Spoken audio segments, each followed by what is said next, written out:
드디어 우리가 로마서 결론 부분에 이르렀습니다. 아니 16장이 아직 남아있는데 무슨 말이냐? 예, 그렇지 않습니다. 여러분 16장 한번 잠시 넘겨보시겠습니다. 16장을 보시면 여러 사람들의 이름이 거명되고 있습니다. 바울은 이 16장에서 하나님 나라를 함께 세우면서 영적 교제를 나누었던 여러 사람들을 떠올리며 이들의 안부를 묻는 것으로 대단원의 막을 내리고 있습니다. 그러므로 로마서의 결론은 16장이 아닙니다. 바로 오늘 우리가 펼친 15장입니다. 그러니까 이 15장이 바울의 마지막 권면이요 부탁인 것입니다. 그러므로 우리는 로마서의 결론격인 이 15장을 집중하셔야 합니다. 바울이 마지막 로마서를 마무리하면서 도대체 어떤 부분을 놓고 지금 로마 교인들에게 마지막 당부를 하는지 우리가 살펴야 되기 때문입니다. 로마 교회는 성향이 다른 그런 두 부류로 구성되어 있었습니다.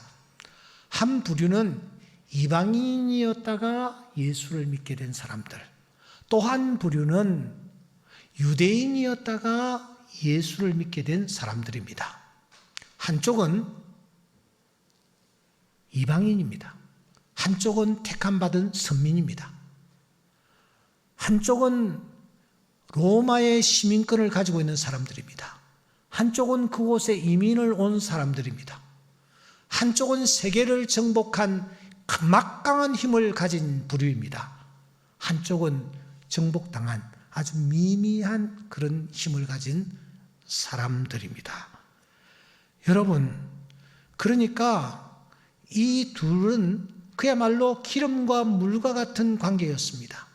하나가 되려야 하나가 될 수 없는 그런 상황이었기 때문에 어떤 문제가 불거지노라면 그들은 그 순간 쫙 갈라져서 서로 편이 되고 만 것입니다.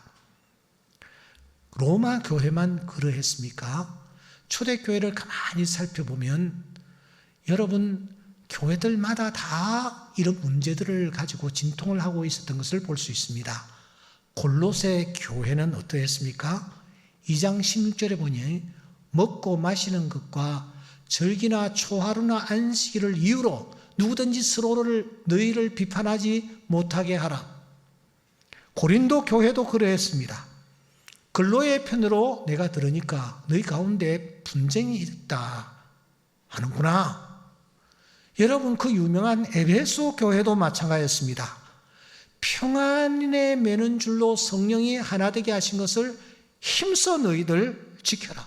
몸이 하나이요 성령이 하나이요 주도 하나이요 세례도 하나이지 않느냐 하면서 바울이 권면하는 것을 우리가 볼 수 있습니다. 그러니까 초대교회에 세워졌던 교회들, 이 교회들이 대부분 문제들을 안고 있었던 것입니다. 그도 그럴 것이 어떤 신학자의 말대로 교회만큼 이질적인 집단은 세상에 없습니다. 저 바깥의 단체들을 보십시오. 그래도 한 부분이 공통적인 부분은 있는 것입니다. 동창회 모임이라든지 직장이라든지 혹은 종시라든지 혹은 취미라든지 혹은 동향이라든지 이런 것들을 중심으로 해서 그들은 결집되어 있습니다. 그런데 교회는 어떠합니까? 빈부귀천, 취미, 나이, 출신 다 가지각색입니다. 그러니 어떤 문제가 불거지노라면 서로 예민해질 수밖에 없는 것입니다. 이 예민해질 수밖에 없는 이 사람들을 하나로 묶을 수 있는 그런 접촉점이 무엇이냐? 그것은 유일하게 믿음이라는 것입니다. 왜냐고요? 믿음으로 하나가 되어 있기 때문입니다. 그런데 이 믿음에 문제가 생기면 정말 그 공동체는 와르르 무너질 수밖에 없는 것입니다. 그런데 여러분, 이 로마 교회는 어떤 문제 때문에 지금 그들이 몸살을 앓고 있습니까? 바로 이 믿음의 문제였습니다. 어떤 사람은 음식을 꼭 가려서 먹어야 한다. 어떤 사람은 나를 꼭 지켜야 한다. 이런 입장이었습니다. 이게 믿음이다. 믿음 생활한다는 사람은 이렇게 살아야 한다. 반대로 어떤 사람들은 음식을 가려 먹을 필요가 없다. 예수 안에서 주님이 다 해결하시지 않았느냐? 어떤 사람들은 나를 꼭 가릴 필요가 없다. 안식일이나 안식일 그 다음 날이나 뭐가 그게 중요하냐? 그런 입장을 가지고 서로 양분되어 있었던 것입니다. 그때 바울이 어떤 입장을 취합니까? 바울은 이렇게 교통정리를 합니다. 먹는 것, 그것 중요하지 않아. 날, 그것 중요하지 않아. 그건 진리가 아니야. 그렇다고 지키지 않는다고 해서 그가 죄가 되는 것은 아니야. 그러면 뭐냐? 그렇게 생각하고 그렇게 살아가는 사람들은 믿음이 강한 사람이요. 그렇게 생각하지 못하고 그것을 꼭 지키며 살아가려고 하는 사람들은 믿음이 약한 사람일 뿐이다. 그러면 믿음이 약한 자는 도대체 누구인가? 초대교회 당시에 믿음이 강한 자는 정결한 음식이나 부정한 음식을 가려서 먹지 아니하고 그냥 먹는 사람. 믿음이 강한 사람이 누구냐? 나를 이날보다 저날을 더 중히 여기고 그게 아니고 하나님 앞에 예배 드리는 것을 중요하게 생각하는 사람이 믿음이 중한 사람, 강한 사람이다. 믿음이 약한 사람은 그것에 얽매이고 있는 사람이다. 이렇게 초대교회 당시에는 믿음이 강한 사람이냐, 믿음이 약한 사람이냐를 무엇으로 구별을 했느냐? 나를 지키느냐, 안 지키느냐, 또 음식을 가려 먹느냐, 가려 먹지 아니하느냐를 가지고 그 사람의 믿음의 정도를 구분했다라는 것입니다. 그러면 일제 강점기에는 무엇을 가지고 믿음이 강한지, 여러분 믿음이 약한지를 구분을 했습니까? 그것은 신사참배라는 것입니다. 일제는 한국 기독교를 향하여 신사참배를 강요했습니다. 그러자 1938년 9월 10일 조선예수교 장로회 제27차 총회는 신사참배를 결의하는 것입니다. 신사는 종교가 아니므로 신사참배하는 것은 교리의 이배가 아니며 애국적 국가의식일 뿐이라는 회개한 논리를 펴면서 말입니다. 하지만 이 결의를 분연히 반대한 소수가 있었습니다. 신사참배하는 것은 하나님 앞에서 우상을 섬기는 것과 다를 바 없다. 그러므로 우리는 신사참배를 할 수 없다. 일제는 이러한 사람들을 전부 금거하여 투옥을 냈습니다.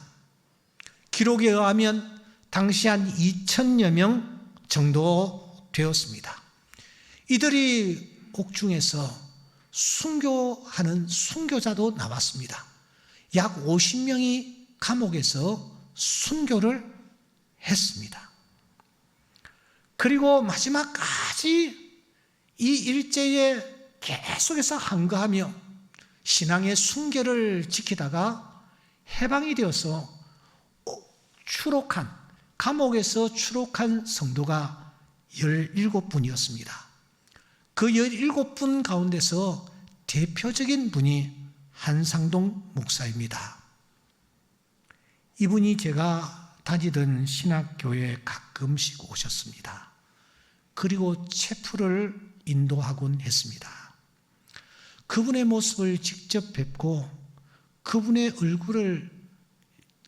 음성을 듣는 것만으로도 얼마나 학생들이 감동을 입었는지 모릅니다.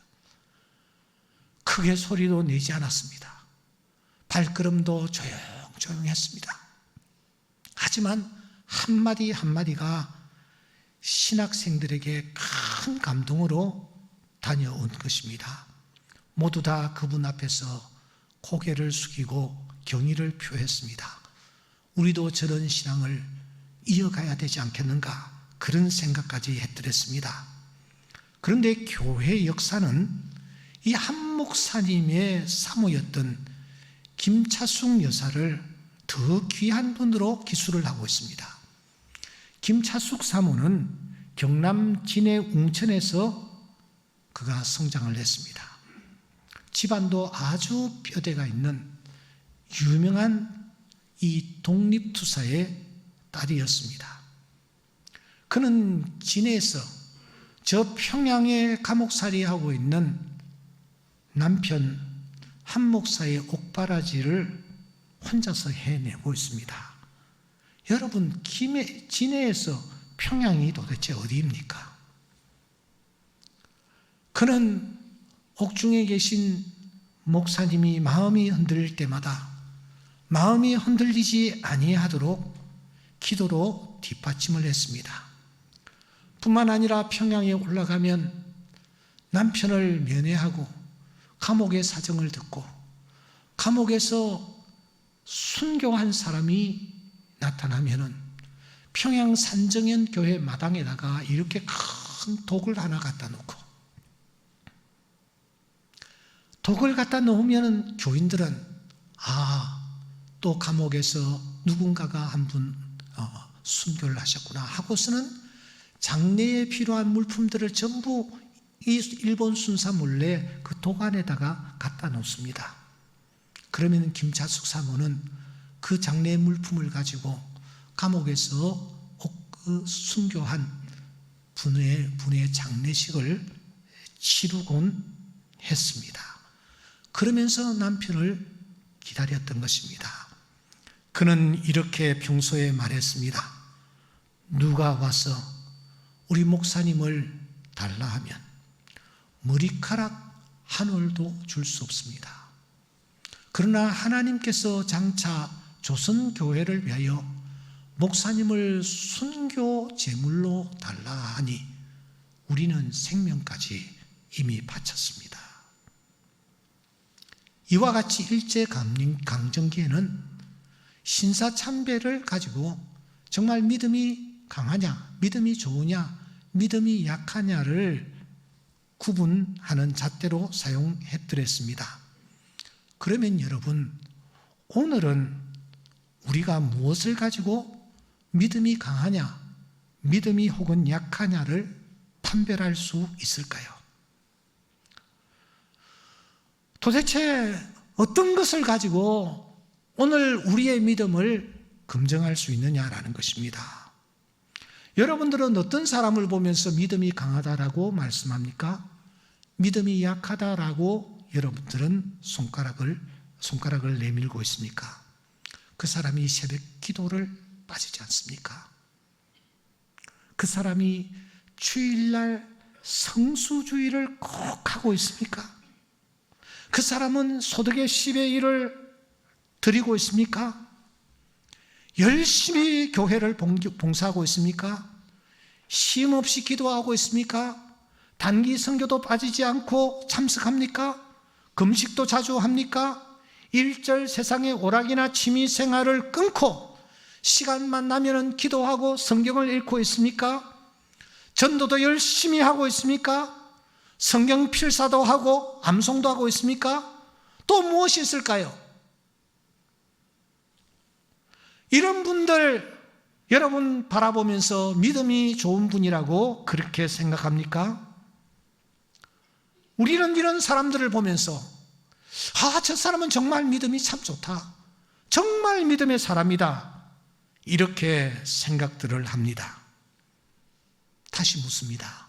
정말 이런 사람이 믿음이 좋은 사람일까요? 이런 사람이 믿음이 강한 자일까요? 하나님께서 이런 사람들을 바라보시며 믿음이 강한 자라고 하실까요? 장차 우리가 하나님의 심판대 앞에 섰을 때에 방금 제가 열거한 이런 내용을 가지고 하나님이 믿음이 강한지의 여부를 판별하실까요? 이런 질문을 우리 스스로에게 던지면서 오늘 읽었던 로마서 15장 1절과 2절의 말씀을 같이 한번 또박또박 읽어보았으면 합니다. 1절입니다. 믿음이 강한 우리는 마땅히 믿음이 약한 자의 약점을 담당하고 자기를 기쁘게 하지 아니할 것이라. 우리가 각 사람이 이웃을 기쁘게 하되 선을 이루고 덕을 세우도록 할지니라. 여기에 보시면 믿음이 강한 자가 등장합니다. 믿음이 강한 자의 모습을 소개하고 있습니다. 세 가지입니다. 첫째, 믿음이 강한 자는 믿음이 약한 자의 약점을 담당하는 자다. 믿음이 강한 자는 이웃을 기쁘게 하는 자다. 믿음이 강한 자는 덕을 세우기를 힘쓰는 자다. 그렇게 말씀하고 있습니다. 조금 전에 제가 읽어했던 그런 내용들은 하나도 이 항목에 들어와 있지 않습니다. 믿음이 강한 자가 누구냐? 믿음이 강한 자는 믿음이 약한 자의 약점을 담당하는 자다. 이 사람이 믿음이 강한 자다. 믿음이 강한 자가 누구냐? 이웃을 기쁘게 하는 자다. 믿음이 강한 자가 누구나 덕을 세우기를 힘쓰는 자다. 결국 내 이웃과의 관계가 어떠하냐? 내가 이웃과 어떤 관계를 가지며 내가 신앙생활을 하고 있느냐로 그 사람의 믿음이 판가름 된다라는 것입니다. 이 사실을 강조하기 위해서 오늘 바울은 두 가지 단어를 여기에서 사용하고 있죠. 첫째는 마땅히라는 단어입니다. 오페일로라는 이 단어는 빚이라든지 채무라든지 세금과 관련하여 쓰는 단어입니다. 이 단어는 말이죠, 하고 싶으면 하고 말고 싶으면 그냥 말고 말아도 된다, 그런 뜻이 아닙니다. 이 단어는요, 내 기분과 감정에 따라 그때 기분 좋을 때는 하고 그때 기분이 나쁠 때는 하지 않는, 이래도 좋고 저래도 좋다라는 그런 의미가 아닙니다. 이 마땅이라는 이 단어는 반드시 해야 한다 하는 뜻을 담고 있습니다. 성경에는 마땅히 해야 할 일들을 열거하고 있습니다. 시편 33편 1절에 보면은 찬송은 정직한 자들이 뭐요? 마땅히 할 바로라, 그렇게 말하고 있습니다. 여러분, 찬송은요, 우리가 해야 할, 마땅히 해야 할, 하나님 앞에 올려야 할 제사입니다. 그래서 우리는 울면서도 찬양하는 것입니다. 억울하게 감옥에 갇혔으면서도 바울과 실라가 찬양하는 것입니다. 장례식에도 우리는 찬양하는 것입니다. 왜냐고요? 이 찬송은 하나님 앞에서 우리가 마땅히 해야 할 것들이기 때문입니다. 오늘 이 예배에 참여한 여러분들에게 찬송이 회복되기를 주의 이름으로 축원합니다. 왜냐고요? 이 찬송은 우리가 마땅히 하나님 앞에서 해야 할 일이기 때문입니다. 두 번째로 신명기서 14장 22절에 보면은 너는 마땅히 매년 토지소산의 11조를 드릴 것이며, 이 10의 1을 드리는 것은 하나님 앞에서 마땅히 해야 할 일이라고 하나님이 우리에게 말씀하십니다. 이 부분에 우리가 부담감을 가지고 이것은 내가 기분 좋으면 하고, 내가 수입이 많으면 하고, 내가 장로가 되면 하고, 이게 아니라 우리가 마땅히 하나님의 자녀로서 해야 할 것임을 강조하고 있다는 것을 우리가 잊지 말아야 합니다. 셋째로 사무엘상 15장 21절에 보시면 그 마땅히 멸할 것 중에서 가장 좋은 것으로 길갈에서 당신의 하나님 여호와께 제사하려고 양과 소를 끌어왔습니다. 누가 하는 변명입니까? 사울 왕이 아말렉을 쳐서 다 멸하라고 그렇게 했는데 막상 보니까 눈에 살찐 짐승들이 막 들어오는 거야. 그래서 이 사울이 그 살찐 짐승들을 몰래 끌어다가 숨겨두었습니다. 그때 하나님이 선지자를 보내셨고 추궁을 했을 때에 사울이 자기를 변명하면서 한 얘기입니다. 그런데 마땅히 멸해야 될 것인데 제가 끌어왔습니다. 이 말이 안 되는 변명인 것입니다. 하나님 앞에서 순종하는 것은, 말씀에 순종하는 것은 이유가 없습니다. 그 말씀에 우리가 마땅히 그 말씀대로 순종을 해야 한다는 것입니다. 요한계시록 4장 1절에 보면은 마땅히 일어날 일들을 내가 내게 보이리라, 주의 사자가 사도 요한에게 하시는 말씀입니다. 여러분, 이 세상의 종말은 분명히 있습니다. 우리 앞에 나타날 것입니다. 하나님께서는 마땅히 일어날 것이라고 말씀하고 계시기 때문입니다. 그날이 있을 것을 우리가 바라보며 깨어서 경성해야 될 줄 믿습니다. 이와 같이 지금 바울 사도는 이웃과의 관계에서 마땅히 해야 할 일을 언급하는 것입니다. 더 신경 쓰이는 단어가 있습니다. 그것은 담당하다라는 단어입니다. 바스타조라는 이 단어는 어깨에 걸머지다, 운반하다, 책임지다, 그런 뜻을 가지고 있습니다만 단순히 그런 뜻이 아닙니다. 걸머지고 운반하되 도대체 무엇을 걸머지고 무엇을 운반하느냐는 것입니다. 이사야서 53장 4절에 보면은 질고를 지고 무엇을 당하느냐? 슬픔을 당하고 고난을 당하고 질고를 걸머지고 슬픔을 걸머지고 고난을 내가 어깨에 메고, 그 말입니다. 이사야서 53장 6절에 보시면 우리 모두의 죄악을 그에게 담당시키셨도다. 죄악을 담당하는 것입니다. 그러니까 여기에 여러분 마땅이라는 단어, 지고라는 단어, 당하였건을 당한다, 담당시키다 하는 이런 단어들은 모두 다 이 땅에 오셔서 우리의 죄악을 위하여 십자가를 지고 골고다로 향하신 예수 그리스도, 우리의 죄악을 친히 담당하신 예수 그리스도의 모습을 연상케 하며, 오늘 우리가 정말 믿음이 강한 자라면 믿음이 약한 자의 약점을 우리가 친히 짊어지고 담당하되 마땅히 걸머지고 마땅히 담당해야 한다는 것입니다. 이웃의 약점을 나의 약점으로 아는 것입니다. 이웃의 아픔과 이웃의 괴로움과 연약함과 부끄러움을, 그걸 내가 대신 걸머지고 가기를 기뻐하는 것입니다.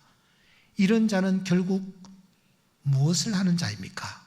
두 번째, 자기를 기쁘게 하지 아니하고 이웃을 기쁘게 하는 자입니다. 그러면 구체적으로 이웃을 기쁘게 해주는 게 도대체 무엇일까 하는 겁니다. 우리가 각 사람이 이웃을 기쁘게 하되 선을 이루고 덕을 세우도록 할지니라. 여기에 덕과 선이라는 이 두 단어를 한 단어로 표현한 성경이 있습니다. 그것이 바로 유익이라는 단어입니다. 유익이라는 한 단어로 바꿀 수가 있습니다. 이웃에게 도움이 되게 한다라는 말입니다. 이게 말만 가지고 됩니까? 야고보 선생은 말합니다. 자매가 헐벗고 일용할 양식이 없다. 그런데 그 사람에게 평안히 가라, 덥게 하라, 배부르게 하라 하며 그 몸에 쓸 것을 주지 않으면 무슨 유익이 있겠느냐? 말 가지고 되지 않는다라는 것입니다. 모든 것이 가하나 모든 것이 유익한 것이 아니요, 모든 것이 가하나 모든 것이 덕을 세우는 것이 아니라고 말합니다. 유대인이나 헬라인이나 하나님의 교회에 그치는 자가 되지 말고 나와 같이 모든 일에 모든 사람을 기쁘게 하여 자신의 유익을 구하지 아니하고 많은 사람의 유익을 구하여 그들로 구원을 받게 하라라고 말합니다. 선한 사마리아인이 좋은 예가 될 것입니다. 그는 강도 만난 자를 만났을 때에 가까이 갔습니다. 기름과 포도주를 상처에 붓고 싸매고, 기름과 포도주는 그 사람의 여행 경비입니다. 비상약입니다. 다 붓고, 무슨 부었다라는 것은 그냥 쏟아 부었다라는 뜻입니다. 아낌없이 부었다라는 것입니다. 자기 짐승에 태워 주막으로 데리고 가서 자기는 고피를 잡고 그 사람은 상전처럼 그 짐승에 태워서 주막으로 데리고 가 돌봐주는 것입니다. 그 사람의 유익을 위한 것입니다. 바로 이것이 덕을 세우는 행위인데 믿음의 클라이막스가 바로 이 덕을 세우는 것입니다. 바울 사도는 우상 앞에 드리는 제물이 있잖아요. 그것을 충분히 먹을 수 있는 믿음을 소유하고 있었습니다. 왜? 우상은 사실 아무것도 아니기 때문입니다. 그런데 누군가가 바울이 고기 먹는 것을 보면서 그 사람이 시험을 받을 수 있다면, 낙심케 될 수 있다면 자기는 그 사람에게 죄를 짓는 것과 다를 바가 없다. 그래서 그는 어떤 결심을 합니까? 그러므로 만일 음식이 내 형제를 실족하게 한다면 나는 영원히 고기를 먹지 아니하여 내 형제를 실족하지 않게 하리라. 이렇게 다짐을 하는 것입니다. 이것이 바로 덕을 세우는 것입니다. 교회에서 존경을 받는 한 목사님의 고백입니다. 이분이 비행기를 타고 혹시 해외에 이렇게 가실 때에 여러분들도 경험했다시피 나가면 식사가 나옵니다. 그런데 지상에서 먹는 그런 식사이기 때문에 소화가 잘 되지 않고 비위가 상할 때도 있습니다. 그럴 때면은 이 목사님은 포도주 한두 잔을 마실 때가 있답니다. 그런데 그 목사님을 알아보는 사람이 있을 경우에는 그는 일절 포도주를 입에 대지 않는답니다. 왜냐고요? 그 형제를 위해서라는 거죠. 자기가 포도주 한 잔은 마실 수 있는 믿음이 있지만 혹시 저쪽 칸에 앉아있는 형제가 그 모습을 보면서 목사님이 술을 마시네? 이렇게 하면 마음에 시험 들 수도 있기 때문에 하지 않는다라는 것입니다. 사실 한국 교회가 초창기 때는 술과 담배를 허용했습니다. 여기 연세 많으신 분들 불경이 막초라고 불렀지 않습니까? 이 담배를 사경의 중간 휴식 시간에 제공하기까지 했습니다. 서울 서대문구에 중구입니까?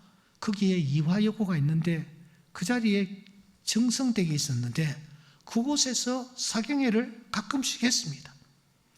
중간에 휴식 시간에 술, 담배를 가지고 간식으로 했습니다. 하지만 희망을 잃어버린 이 젊은이들이 좌절하여 술독에 빠지고 담배 꼴초가 되며 도박을 하는 등 온 나라가 멍이 들 대로 머랭이 들어가고 있는 모습을 보면서 교회 지도자들은 갈등했습니다. 우리 예수 믿는 사람들이 오늘 이 어두운 시대의 빛과 소금이 되어야 되는데 같이 술 먹고 담배 태우고 도박하고 이래야 되겠는가? 그래서 1901년 예수교 장로의 공의회는 7대 강령이란 지침서를 발간하며 이 서약을 지키는 자에게만 세례를 베풀도록 했습니다. 7대 강령이란 이런 것입니다. 첫째는 예배 출석, 둘째는 성수주일, 셋째는 부모 효도, 넷째는 일부 일처, 다섯째 인가기도. 이 말은 가족들이 다 예수 믿도록 하는 것. 여섯째 금면성칠, 마지막 일곱째 금주 금년이었습니다. 이 7가지를 예수 믿는 사람들이면 우리가 지키면서 살아야 한다. 적어도 이 7가지는 지켜야 한다. 그렇게 정리를 한 것입니다. 그 후 1914년입니까? 담배를 태우는 사람은 절대로 장로로 세우지 않는다라는 그런 원칙을 공포하기도 합니다. 이것이 우리 신앙의 선배들이 우리에게 물려준 좋은 신앙의 유산입니다. 그런데 누군가가 달려와서 목사, 성경에 담배라는 단어가 한마디도 나오는 데가 어디 있느냐? 담배 태우지 말라고 어디 성경에 기록했느냐? 성경에 술 마시면 죄라는 그런 표현이 어디에 있느냐?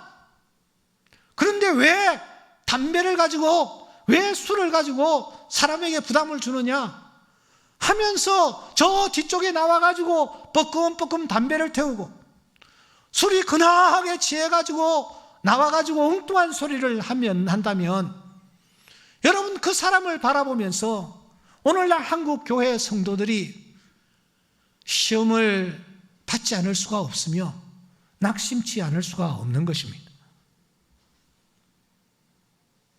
그 사람은 신앙생활을 포기한 사람이라고 봐도 과언이 아닐 것입니다. 따라서 내가 아무리 할 수 있는 자유가 나에게 있고 내 양심에는 가책이 전혀 없다 할지라도 나의 행동으로 말미암아 내 곁에 형제와 자매들이 실족하게 된다면 우리는 내 근한과 내 자유를 제한할 수 있어야 합니다. 다시 말하면 언제나 내 중심이 아니라 내 이웃 중심이 되어야 되기 때문입니다. 믿음이 무엇입니까? 믿음은 주일 성수? 아니요.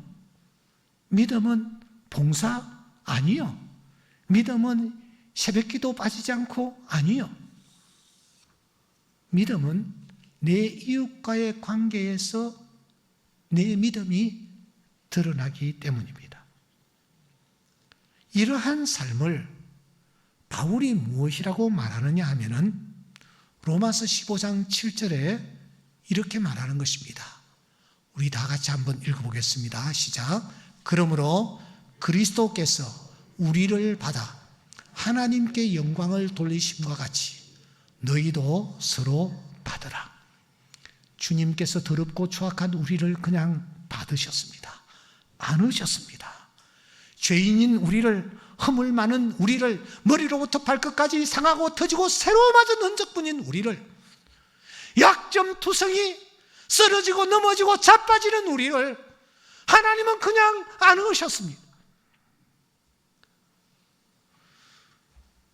성령의 열매 대신 육체의 열매를 주렁주렁 맺고 있는 우리를 우리 주님께서는 더럽다 아니하고 받으셨습니다. 그러므로 우리 또한 서로 받아야 합니다. 그 사람에게 좋은 점이 많이 있기 때문이 아닙니다. 그리스도께서 나를 받으신 것처럼 나는 이유 없이 그 형제를 받는 것입니다. 그의 약점까지도 내가 받아들이는 것입니다. 이것이 믿음이 강한 자에게서 드러나야 할 모습입니다. 믿음이 약한 자의 약점을 기꺼이 감당하고 이웃을 기쁘게 하며 덕을 세우기를 힘쓰는 자여야 한다는 것입니다. 이것이 믿음이 강한 자의 모습입니다. 사랑하는 성도 여러분, 주님은 분명히 재림하실 것입니다. 그리고 우리는 잠시 후에 심판대 앞에 설 것입니다. 저는 최근에 울산에서 일어난 대형 화재를 보면서 주님의 심판을 떠올렸습니다. 한번 그날의 현장을, 그 화재의 현장을 한번 보십시다. 지금 한눈에 보기에도 불길이 건물 전체를 위협하고 있을 정도입니다.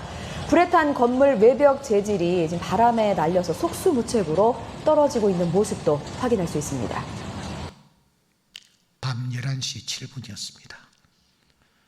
11시 7분. 예, 대부분의 분들이 잠자리에 들었거나 혹은 잠을 자기 위해서 편한 복장으로 쉬고 있을 시간입니다. 누군가가 문을 두드립니다. 소리를 지릅니다. 어지럽게 발자국 소리가 납니다. 그런데 문 두드리는 소리를 들으면서 이 밤중에 도대체 누구냐? 왜 남의 잠을 깨워? 좀 조용히 다니지. 이게 뭐냐? 시끄러워 죽겠네 하면서 몸을 다시 돌려서 잠을 청한 어떤 사람이 있었다면 여러분 그 사람은 어떻게 됐을까요? 지금 어떻게 되었을까요? 마태복음 25장 5절에 보면은 다 졸며 잘세 밤중에 소리가 나되 보라 신랑이로다 맞으러 나오라.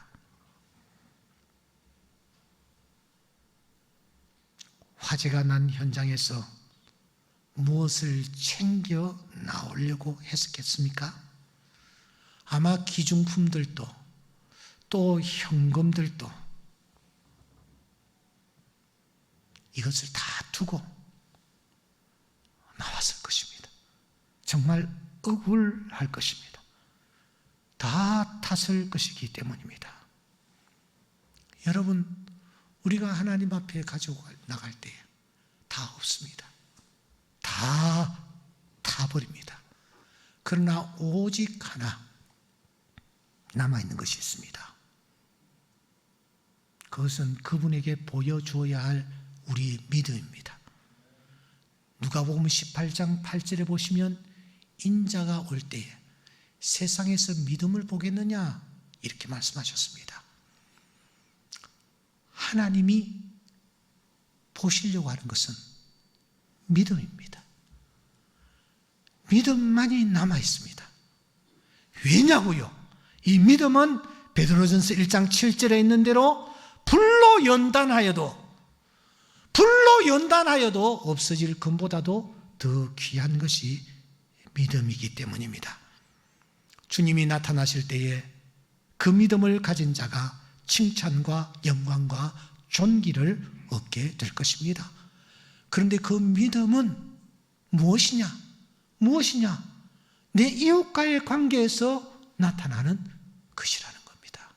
이웃을 기쁘게 하며 이웃의 약점을 내가 담당하고 덕을 세우는, 다른 사람들에게 유익을 안겨주는 그것이 믿음이라 그렇게 말하는 것입니다.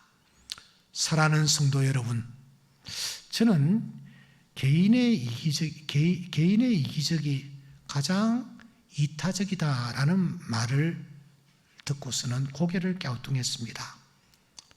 이기적이 가장 이타적이다. 처음에는 이 말이 제가 수긍이 잘 되지 않았습니다. 그런데 가만히 생각해 보니 고개가 끄덕여지는 거 아닙니까? 빵집을 운영하는 사람이 맛있는 빵을 만들어내기 위해서 심혈을 기울입니다. 누구를 위했습니까? 자기를 위했습니다. 하지만 그 맛있는 빵 때문에 많은 이웃들이 행복해 합니다. 즐거움을 가집니다. 결국은 그 이기적이 이타적이 된 것입니다. 저는 새벽 4시에 가까운 산에 올랐습니다. 아무도 없어요. 그래서 제가 쓰고 있던 마스크가 오르막길이어서 힘이 들어가지고 사람도 없으니까 제가 벗었어요. 호주머니에 넣고 올라가는데 저 앞에 한 여자분이 올라가는 겁니다. 그래서 제가 좀 빠른 걸음으로 그 여자분을 지나치면서 보니까 그 여자분은 마스크를 쓰고 계시더라고요. 그 순간 제가 너무 부끄러운 거예요. 그래서 다시 마스크를 쓰면서 생각했습니다. 저 여자분이 왜 저 시간에 마스크를 썼을까? 이기적입니다. 자기를 위했습니다. 그러나 이타적이었습니다. 다른 사람을 위해서 마스크를 쓴 것입니다. 우리는 교통법규를 지킵니다. 누구를 위했습니까? 이기적입니다. 하지만 교통법규를 내가 지키는 것은 이타적이기도 합니다. 내가 잘 지키기 때문에 그 사람이 교통사고를 내지 않는 것입니다. 저는 최근에 산에서 83세 된 할아버지와 교제를 나누고 있습니다. 먼 발치에서 들으니까 이분이 교회 나간다라고 했기 때문에 제가 다가가서 인사를 드린 겁니다. 운동기구를 몇 개 설치해 놓은 곳에서 그 어르신은 열심히 운동을 하시더라고요. 그래서 어제 아침에 그분에게 다가가 물었습니다. 집이 어디 있습니까? 저기라고 하더라고요. 크기가 굉장히 넓은 집일 텐데요. 예, 한 60평 됩니다. 누구랑 살고 있습니까? 사모님과 같이 살고 계십니까? 그러니까 혼자 있대. 부인이 지난 3월 달에 세상을 떠났대. 넓은 집에 휑하게 있으니까 너무너무 힘들대. 그래서 자기가 결심한 게 하나 있대. 아내가 좀 열심히 운동도 하고 그래가지고 건강관리를 했으면 좋았을 텐데 나라도 건강관리를 잘해서 내 자녀들에게 내가 짐이 되어야 되지 않겠다 하는 마음으로 열심히 운동을 하신대. 그분은 이기적입니다. 동시에 이타적입니다. 여기 학생이 하나 있습니다. 의대를 목표로 열심히 공부를 합니다. 의대에 들어가서 좋은 의사가 되었습니다. 그 사람은 이기적인 사람입니다. 동시에 그 사람은 이타적입니다. 왜? 기술로 사람들을 살리기 때문입니다. 믿음은 무엇입니까? 저는 믿음을 이렇게 정리합니다. 이기적이다. 하지만 믿음은 이타적이다. 자기를 위하여 믿음을 강화시켜 나갑니다. 그 믿음을 강화시키면은 그 믿음은 결국은 이웃을 약점을 담당하고 이웃의 기쁨을 담당하고 이웃에게 덕을 세우는 일을 담당하기 때문에 그 믿음은 이타적이 되는 것입니다.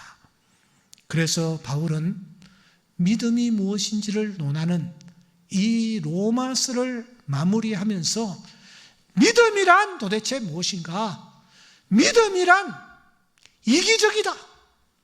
동시에 믿음이란 이타적이다. 자기를 위하여 믿음을 강화시켜 나가면 그 믿음 때문에 하나님 앞에서 칭찬받고 상급받는다. 이 믿음이 이타적일 때에 그 믿음이 이기적인 믿음이 된다라고 우리에게 가르쳐 주는 것입니다.